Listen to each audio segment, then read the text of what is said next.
as I say, it's taken a few days, but finally the US system has got there with this count and Joe Biden, the next president. Yes, indeed. It's quite remarkable when you think that Joe Biden ran for president twice before this, and he started politics when he was 29 years old, many, many years ago in the Senate. And he's been through a lot of tragedies in his life. You know, his first wife and daughter died in a car crash. And he, just after he was elected, he didn't even want to go to Washington, D.C., but he went anyway. And finally, it culminated in this after being vice president for 8 years under President Obama, the first African-American president. Now he's become the first presidential nominee to have nominated and to appointed an African-American, a South Asian American vice presidential nominee for the first time woman in history. It's quite remarkable. This is a moment, a huge moment in history, one that's not been accepted yet by the incumbent.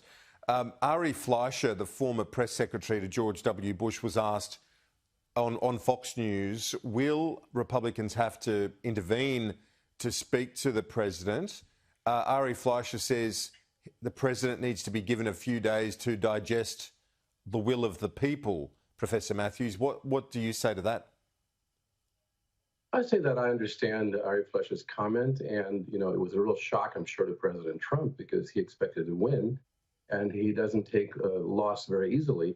And so I think that he should come around, of course, and if you have to give him a couple of days, I see no problem with that. But if I were him, I would congratulate President-elect Joe Biden right away to maintain the continuity of power. And this is something the United States has had a tradition of doing. Every time from the time of George Washington, when the first president stepped down after 8 years and didn't stay on, although he could have, he was so popular, he stepped down to show there should be a continuity of power, a transition every 4 years or every 8 years to a new president. This was remarkably done and given to the world, and yet now we have some hesitancy here that throws things into a little bit of an unstable situation. So I do hope he comes around as soon as possible and congratulates the president-elect, as other people have done in the past when they were defeated. Well, there are many others congratulating Joe Biden already. It seems the events are overwhelming the president's intransigence on that issue, because you've got Boris Johnson of the United Kingdom, Justin Trudeau of Canada, and gradually other world leaders moving very quickly to congratulate, within minutes, the newly elected president. Within minutes, and that's how it should have been done, especially by the person who ran against Joe Biden and Joe against him.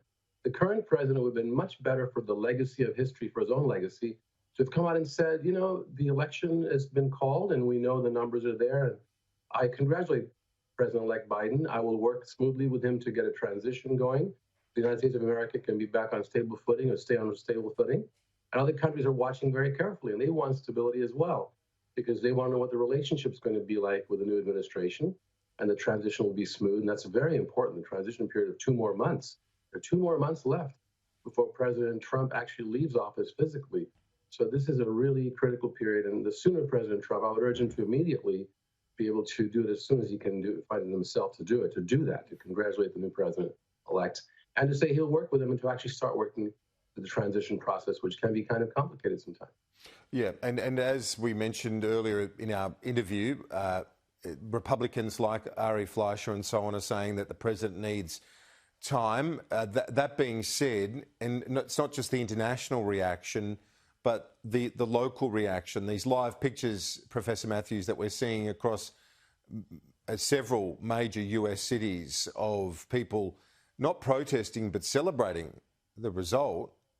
This says that the events and every news network projecting a victory for President-elect Biden, that events are overwhelming the disappointment or the questions within the Trump camp.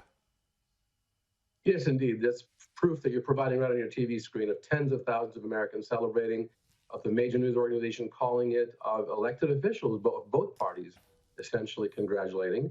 And there are a few holdouts who are saying, like Ari Fleischer says, give him some time, but I don't think it should be too long, not too much time, because this moment calls for it, and it calls for it because this is a great country that needs to get back on its feet and move forward, especially in this critical period, because there are policies that have to be dealt with. The issues of the coronavirus pandemic, which is horrendous. We just had a huge surge in number of people being infected, number of deaths going up here in this country.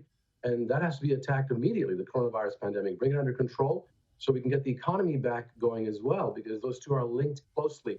And with the way the U.S. economy goes, it influences much of the world's economy and trade. And there are security issues involved here. So President Trump, it would be really good if he would come forth and be supportive of this transition. And I think history will remember, at least that in this case, he would be more magnanimous if he can do that. It's very important he does that. Peter Matthews, a professor of political science at Cyprus College.